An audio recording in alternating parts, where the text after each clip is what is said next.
Manchester test draw हो चुका है।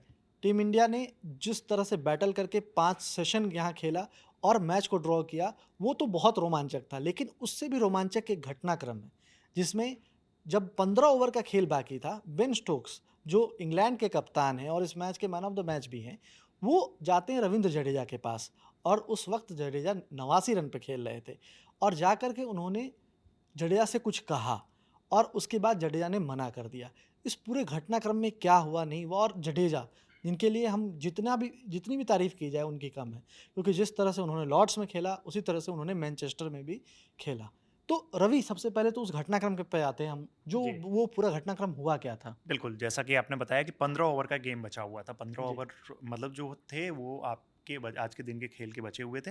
शायद 15 नहीं भी पूरे फेंके जाते, 10-12 ओवर का गेम बचा हुआ था। हुँ, उतने देर में आपको मतलब वो करना था, इंडियन टीम को बैटिंग करानी थी। हुँ, लेकिन बेन स्टोक्स को लगा कि मैच अब डेड हो चुका है और अक्सर ऐसा होता है कि टेस्ट क्रिकेट में हमने देखा है कि जब मैच डेड हो जाता है, तो दोनों टीम आपस में मिलके कहते हैं कि अब खेलने का कोई फ़ायदा नहीं है, चलो इस गेम को ख़त्म करके चलते हैं। हुँ, उन्होंने वही रिक्वेस्ट की। लेकिन जी, उस टाइम पे जो इम्पोर्टेंट चीज़ है, वॉशिंगटन सुंदर उस टाइम पे 80 पे थे और जडेजा 89 पे थे। जी, इंग्लैंड में जाके टेस्ट सेंचुरी लगाना कितना इंपॉर्टेंट होता है, वो आप समझ सकते हैं कि वो कितना एक माइलस्टोन जो होता है। और ओवरऑल आप कितने भी मतलब कैसे भी आप कहो कि माइलस्टोन इंपॉर्टेंट नहीं है, बाकी चीज़ें इंपॉर्टेंट है, लेकिन जो ये माइलस्टोन है वो भी कहीं ना कहीं इंपॉर्टेंट होता है। जब आपको पता है कि ये डेड रवर है तो आप क्यों नहीं जाओगे सेंचुरी के लिए। तो बिल्कुल। उन्होंने जडेजा से कहा ड्रॉ कराने के लिए, इन्होंने कहा कि भाई मैं तो अपनी मतलब मैं तो खेलूंगा, मैं तो सेंचुरी पूरी कराऊंगा। तो उसके बाद उन्होंने कहा कि मैं ठीक है, आपको सेंचुरी पूरी करनी है तो मैं हैरी ब्रूक से बॉलिंग करवा देता हूँ। मतलब उन्होंने कहा कि मैं एक हल्के बॉलर को लगा देता हूँ, आप तेज़ी से शॉट मार के सेंचुरी पूरी कर लो। जडेजा ने किया भी, हैरी ब्रूक की गेंद पे ही छक्का मार के उन्होंने शतक पूरा जी, किया। जी, लेकिन जो सबसे बड़ा काम किया वो किया वॉशिंगटन सुंदर ने। जी। वॉशिंगटन सुंदर ने अगले ओवर में जो रूट को 3 चौके मारे, उसके बाद से वो स्लो हो गए, वो टाइम लेने लगे और इंग्लैंड की टीम का फ्रस्ट्रेशन साफ नज़र आ रहा था, वो फ्रस्ट्रेट हो जी, रहे थे। बिल्कुल, मैं उस पे ही आ रहा था कि हाँ, रवि जो पूरा उसके बाद जो प्रकरण हमने सुना कि स्टंप माइक पे भी काफ़ी हाँ, मतलब वो चर्पिंग चल रही थी और हाँ, वो चलती रही हाँ, कि क्या 1 घंटे और लगेंगे क्या इसको हाँ, कंप्लीट करने में? हाँ। तो वो सब चीज़ें चल रही थी। तो वो पूरा प्रकरण क्या हुआ था जो वाशिंगटन सुंदर के साथ हुआ? जी, बिल्कुल, वो क्योंकि स्टंप के चारों तरफ सब प्लेयर्स जो है वो आस-पास खड़े थे। जी, अब सबकी तरफ से वो हो रहा था कि जब डेड रवर हो जाता है, और ये कहीं न कहीं देखो वो रियलिटी है कि वो मतलब जब होता है डेड रवर वाली चीज़ आ जाती है तो वो सब चाहते हैं कि जल्दी इसको ख़त्म करो, क्योंकि 5 दिन से आप लगातार क्रिकेट खेलते हुए आ रहे हो और टेस्ट क्रिकेट है तो उसमें और ज़्यादा एनर्जी लगती है। लेकिन यहाँ तो पता था कि भाई हमारी सेंचुरी होने वाली है। पहली चीज़ कि उन्हें भी देखना चाहिए था कि भाई 80-89 रन पे कोई प्लेयर खेल रहा है तो वो क्यों आपको वो करेगा। बिल्कुल। और जहाँ तक बात है तो आपने क्लोजिंग फील्डर्स, उन्होंने बहुत क्लोज फील्डर्स लगा दिए थे, उन्होंने एरिया खाली भी छोड़ा था कि भाई तुम वहाँ मार लो। सिर्फ उसके बाद से जो रूट और हैरी ब्रूक ने बॉलिंग की है, तो वो यही चाह रहे थे कि आप जल्दी से वो शतक पूरा करो, उसके लिए उकसा रहे थे, कोशिश कर रहे थे कि उकसाया जाए।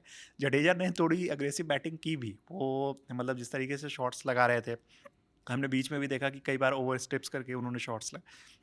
लेकिन वॉशिंगटन सुंदर भाई अपने तरीके से खेल रहे थे, वो कह रहे थे कि मैं तो अपने तरीके से खेलूंगा, टाइम लूंगा और उसके बाद सेंचुरी बनाऊंगा, और उन्होंने वही किया।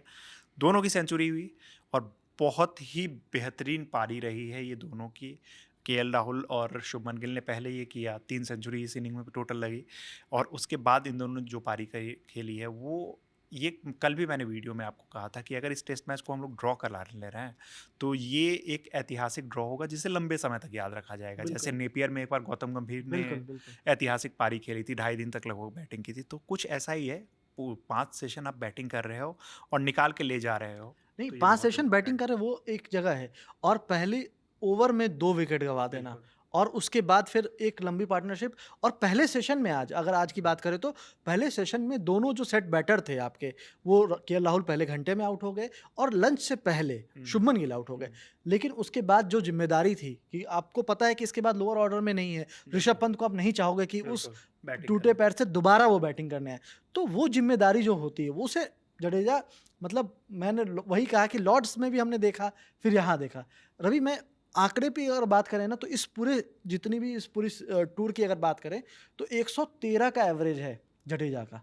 तो आप इससे अंदाजा कर सकते हैं 4 बार वो नॉट आउट रहे हैं। बिल्कुल, वो जी, मतलब जडेजा की हम लोगों को याद है कि जब हमने ये सीरीज़ स्टार्ट हुई थी ना, तो उसके बाद जडेजा को हम दोनों ने भी क्रिटिसाइज़ किया था कि वो बिल्कुल। कुछ कंट्रीब्यूट वैसा कर नहीं पा रहे हैं। लेकिन सिर्फ़ हम ही को नहीं, जिन-जिन ने डाउट्स किए थे, क्योंकि बहुत सारे सवाल उठे थे जडेजा को लेके भी कि उन्हें वहाँ ले जाके क्या कर रहे हो? ना वो ढंग की बॉलिंग कर पाते, ना बैटिंग। उन्होंने हर मैच में जवाब दिया है, हर इनिंग में इनफैक्ट जवाब दिया है। इस इनिंग में उन्होंने बॉलिंग में भी 4 विकेट लिए थे, सेंचुरी मारी है और लगातार वो इस तरीके की बैटिंग कर रहे हैं। तो जडेजा ने सबका मुंह बंद कराया है और जिस तरीके की पारी खेली है, पिछला टेस्ट मैच में आपको याद होगा कि जिस तरीके से उन्होंने बैटिंग की थी, वो अंत तक नॉट आउट रह गए थे और बिल्कुल। जिता दिया था हम लोग को मतलब ऑलमोस्ट। वो मुझे वो चेहरा याद आता है, जिस समय सिराज वो बॉल खेले, बॉल जाके स्टंप पे लगी, बिल्कुल, लेकिन जो निराशा जडेजा के चेहरे पे थी, बिल्कुल, क्योंकि सुबह के सेशन से लेकर रात तक उन्होंने लगातार 5वें दिन, वो भी लॉर्ड्स टेस्ट में लास्ट तक बैटिंग करते रहे और एक तरफ से सँभाल रखा था। कितनी बॉलें खेली लेकिन फिर भी टिके रहे। बिल्कुल वही होता है ना कि वो कितना इंपॉर्टेंट इनिंग था, वो आपको हम सब ने देखा और कितनी ज़्यादा मतलब वो जो है, क्योंकि जडेजा को लेके ये कहा गया था 2019 वाला वर्ल्ड कप था, बेहतरीन बैटिंग की थी फाइनल सेमीफाइनल में, लेकिन वो टीम को जीत नहीं दिला पाए थे। इसमें भी इन्होंने बेहतरीन बैटिंग की लेकिन टीम अंत में चूक गई। तो ये था कि जडेजा अनलकी प्लेयर है, मतलब वो उनका लक साथ नहीं दे रहा। इस बार इन्होंने पारी खेली है, अंत तक खेला है और उन्होंने दिखाया है कि भाई मैं इस मैच को जब तक ख़त्म नहीं करूँगा तब तक मैं तो नहीं, मतलब वो हो रहा हूँ। तो पूरी इनिंग इन्होंने खेली और बेन स्टोक्स जो उस टाइम तो खफ़ा थे, लेकिन बाद में उन्हें भी समझ आ गई चीज़ें कि बिल्कुल। भाई ये सब चीज़ें जो भी है, माइलस्टोन भी इम्पोर्टेंट है, क्योंकि वो होता है कि वो इरिटेशन हो रही होगी, मैच का रिजल्ट कुछ नहीं आ रहा है और ये लोग खेल रहे हैं। लेकिन मैच खत्म होने के बाद सब कुछ फ्रेंडली रहा, सब कुछ एकदम शांतिपूर्वक वहाँ पे ख़त्म हुआ, जी, हँसते खेलते सब लोग बाहर आए। तो वैसी कुछ कंट्रोवर्सी नहीं है और स्लेजिंग जो इस सीरीज़ में हमें काफ़ी देखने को मिली है, वो तो चलती ही रहती है। बैंटर्स एक्चुअली, स्लेजिंग भी वो उतनी नहीं है। बिल्कुल, बिल्कुल। बट ओवरऑल सब कुछ ठीक रहा। जडेजा एक इस सीरीज़ के बाद ना टेस्ट क्रिकेट में जब बात आएगी ना one of the greatest allrounder की, जिन्होंने सिर्फ घर पे नहीं, अगर बाहर भी जाके परफॉर्म किया है ना, उसमें जडेजा अब तो नो डाउट उन पे कोई वो क्वेश्चन नहीं है, वो one of the greatest allrounder India के हैं टेस्ट में। बिल्कुल। इस मैच में भी 4 विकेट लिया, उसके अलावा जो बैटिंग की है जिस तरह से, वो दिखलाता है कि जडेजा सच में इस बार हम ये कह सकते हैं कि जडेजा वो ऑलराउंडर हैं, जिसकी ज़रूरत टीम इंडिया को थी और उनके अलावा जब भी वॉशिंगटन सुंदर को मौका मिला है, उन्होंने भी कंट्रीब्यूट किया। लेकिन जडेजा की बात ज़्यादा इसलिए भी हो रही है, क्योंकि उनका कंट्रीब्यूशन हमने लंबे समय से देखा है, इस पूरी सीरीज़ में हमने उनको कंट्रीब्यूट करते देखा है। बाकी आपकी उनकी इस इनिंग पर क्या राय है, वो हमें कमेंट में बताएँ। वीडियो में साथ दिया मेरा रविराज ने, वीडियो को शूट किया प्रशांत ने। मैं सुकांत, देखते रहिए लर्न टॉप स्पोर्ट्स। धन्यवाद।